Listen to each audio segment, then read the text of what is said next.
Hello বন্ধুরা, তো ব্লগটা আসতে অনেকটাই লেট হয়ে গেল। এটা হচ্ছে রিসেপশনের ব্লগ, মানে হচ্ছে পার্ট 3। এরপরে আর কোনো ব্লগ আসবে না, মানে বড় ব্লগ আসবে না বিয়ের। তো যাই হোক, এখন আমরা জয়পুরে জঙ্গলের মাঝখানে আছি। এখন ওদের ফটোশ্যুট হচ্ছে। আর জয়পুরে জঙ্গলে কেন আছি? কারণ জয়পুর জঙ্গলটা পেরিয়েই ওর শ্বশুরবাড়ি কচিয়াকুল।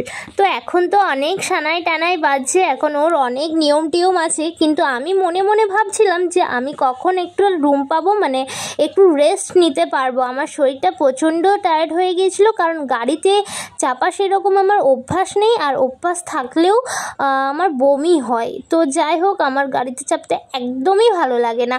সবাই জানি শুনে হাসছো, কিন্তু হাসার কিছুই নেই। সবাইকার মানুষের ভিন্ন ভিন্ন ধরনের প্রবলেম থাকে। তো যাই হোক, একটা দিদিভাইকে বললাম আমাদেরকে একটু রুমে নিয়ে চলো, আমার শরীরটা খুবই খারাপ লাগছে। দিদিভাই বললো চলো আমার পিছন পিছন আসো। তো আমরা পিছন গিয়ে আমাদেরকে নিয়ে চলে গেল ওর শ্বশুর ঘর। তো যাই হোক, এখানে ঢুকতেই আমাদেরকে প্রথমে জল মিষ্টি দিল, কিন্তু আমার একটুকুনো শরীর ভালো লাগছিল না। আমার মনে হচ্ছে কখন রুমে যে একটু রেস্ট নিব, মানে একটু ঘুমাবো। তো যাই হোক, এরপর দেখছি ও ঢুকে গিয়েছে, ওর এখন অনেক ফটোশ্যুট চলছে, আশীর্বাদ হবে। তো তারপর সব কিছু সেরে আমাদের তো স্নান হয়ে যাওয়ার পর এরপর পিয়াদি এসেছে। পিয়াদিও স্নান টান সেরে এরপর ওরও শরীর খুবই খারাপ লাগছিল। জিজু এসে ওকে বলল কিছু খাওয়ার কথা, তো ও বললো একবারই ভাত খাবো। এরপর যাই হোক, যেদিন আমরা এসেছি সেদিনে ওদের বাড়িতে ভাত কাপড় হয়ে গিয়েছিল। তারপর ও এখানে সবাইকার পাতে পায়েস দিচ্ছিল, আর বিকেলবেলায় একটা কাকু আমাদের জন্য চাটা টেনে দিয়েছিল।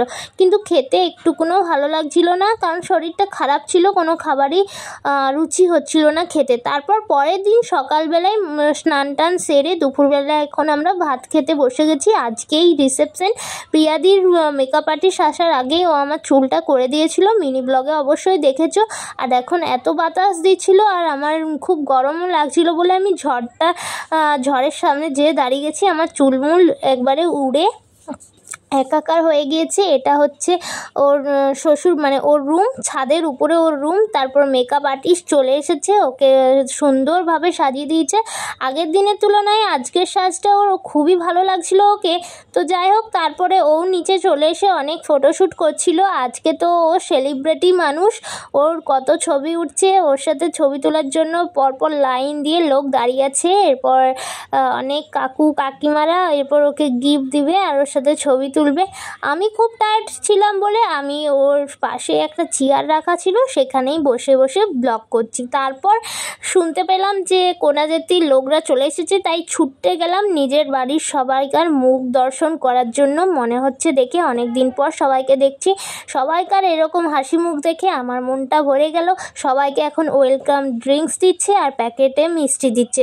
আমিও আমার প্যাকেট নিতে ভুলিনি। আমিও যেহেতু কনেযাত্রীর লোক, মানে ওর সাথে আগের দিন চলে এসেছি, তো কি হয়েছে, প্যাকেট নিতে আমি ছাড়িনি। তো যাই হোক, তারপর এখানে জিজু পিয়াদি সবাই আমরা আড্ডা মারছিলাম, মানে একটু ছোট ছোট গল্প, ছোটোখাটো নিজেদের মধ্যে গল্প করে নিচ্ছিলাম। তারপর পুচু এত শান্ত ছেলের মতন বসেছিল, ও একবারে শান্ত। বৌদিকে আগের দিনের সাজের তুলনায় বৌদির আজকের সাজটা খুব ভালো ছিল, আর মুখটা পুরো মা দুর্গার মতো লাগছিল বৌদির। আগের দিনে সেই যা করে দিয়েছিল 1500 টাকা নিয়ে, আজকের তুলনায় এই মেকআপটা তোমরা বলো তো যে কত নিতে পারে, কমেন্টে আমাকে অবশ্যই জানাবে। আর পিয়াদি যেখানে বসেছিল সেখানে একবার ডেকোরেশনটা তোমাদেরকে দেখে দিচ্ছি, কত সুন্দর ফুলের ডেকোরেশন করেছে, তাই না? তো যাই হোক, এরপর ওর রুমে এলাম। ওদের দেখছি ফুলসজ্জার খাট সাজানো হচ্ছে। আমি আর বৌদি তাই একটু ছোট্ট করে ব্লগ করে নিলাম। নিচে এসে দেখলাম পিয়াদি এখানে সবাইকার ওর নিজের আসন ছেড়ে দিয়ে এখানে সবাইকার সাথে দেখা করতে চলে এসেছে। আর বৌদি এখানে ঘোরাঘুরি করছে। বৌদি বলছে চোখ টুক কিছু খাবো, কিন্তু আমি কিছুই খাইনি। এখানের একটা ভাই আমাকে আর পিয়াদিকে ফুচকা টুচকা এনে দিয়েছিলো, আর আমার মা বসে বসে হাই তুলছে। মায়ের তো মনে হচ্ছে যে কখন আমি যে পরে শুয়ে দেবো, কারণ মা তো ঘরে, মানে বাঁকুড়াতে থাকলে এত কাজ করে যে মায়ের ঘুমানোর টাইমই থাকে না। তো যাই হোক, এখানে সবাই একটু আড্ডা করছিলাম। জেঠু অনেক মজার কথা বলছিল, আর পুচুয়া পুরো লেটি গেছে, মানে ওর ঘুমটুম পাচ্ছে মনে হয়। পিউ দিদি ঠাকুমার সাথে কথা বলছে। আজকে দাদাকেও ভালো লাগছে, বৌদিকেও ভালো লাগছে। আগের দিন বিয়ের দিন অনেক চাপ ছিল বলে মুখের মেকআপ মনে হয় ওই টেনশনেই হয়ে গেছে, না মেকআপ আর্টিস্টের ভুল। আমার তো মনে হয় মেকআপ মেকআপ আর্টিস্টেরই ভুল। তো যাই হোক, এখানে এরপর আমরা খেতে যাচ্ছি। এখানে পিউ দিদি, আমি, মা, প্রথমে সবাই আমরা এই বাইরেটায় বসেছিলাম, কিন্তু কোনা যাত্রীদের জন্য নাকি স্পেশালভাবে ভিতরে আয়োজন করেছিল। তারপর যাই হোক আমাদেরকে একজন এসে বলে যে আপনাদেরকে ভিতরে বসতে হবে, তাই আমরা ভিতরে গেলাম। মেনু কার্ডে অনেক কিছু ছিল। আমি একটা ছোট্ট মিনি ব্লগ করব, মানে মিনি ব্লগ দেবো তোমাদেরকে যে ওর শ্বশুরবাড়িতে কী কী খাইয়েছিল। তো যাই হোক, তারপরে স্যালাড ট্যালাড আসলো। আমি তো ভাবলাম স্যালাডের পর কোনো কিছু দিবে, কিন্তু স্যালাডের পর এখানে ভাত, মাংস, ফ্রায়েড রাইস দিয়েছিল। তো যাই হোক, খুব ভালো রান্না ছিল। আর এখানে সবথেকে ভালো জিনিস হচ্ছে যারা খাবার সার্ভ করছে তাদের ব্যবহার খুবই ভালো ছিল। আর খাওয়ান দাওয়ান তো ভালোই ছিল। আমি এই খাওয়া দাওয়ার একটা ব্লগ দিব। তো আমাদের খেয়ে দিয়ে পাতাগুলো কেমন হয়ে গেছে, তাই না? সেই কি বলবো। তো যাই হোক, তারপর আমরা আবার উপরে এসে দেখলাম যে খাট সাজানো প্রায় কমপ্লিট।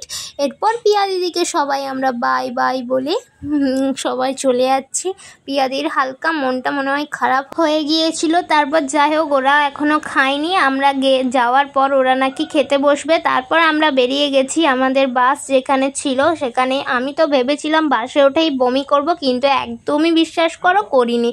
কারণ অনেক হাওয়া দিচ্ছিল, বরং ওই বাসের হাওয়াতে আমার ঠান্ডাই প্রায় লেগে গিয়েছিলো, মানে এত ঠান্ডা লাগছিল। তো ভিডিওটা এখানেই শেষ করছি। ভালো লাগলে অবশ্যই like, comment, subscribe, share. Facebook থেকে দেখে থাকলে পেজটা একটু ফলো করে দিও, আর একটু চ্যানেলটাকে আমার সাপোর্ট